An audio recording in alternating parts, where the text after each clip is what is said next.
Hello everyone, in the next few videos we're going to look at how to build a real-time chat application using Flutter and Firebase.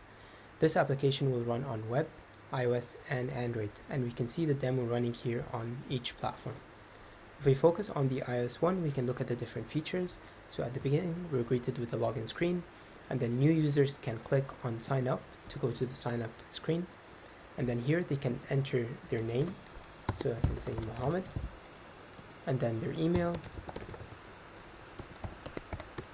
So I created a test email just for the purpose of this demo, and then let's just enter a simple password and then click on sign up.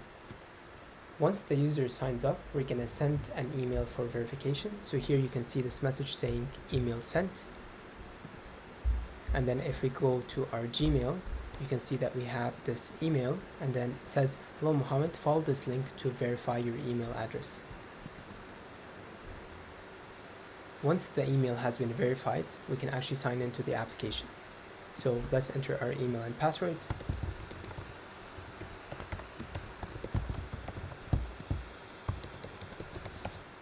And then log in.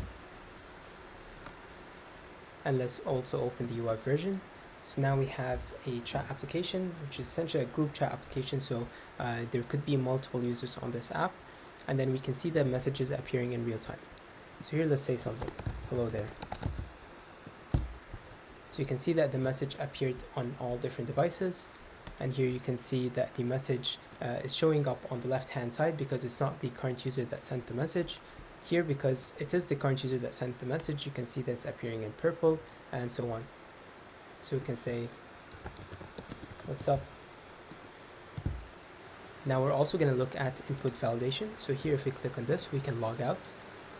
And here, if we click on login without actually entering anything for the email or password fields, you can see that we get an error message here.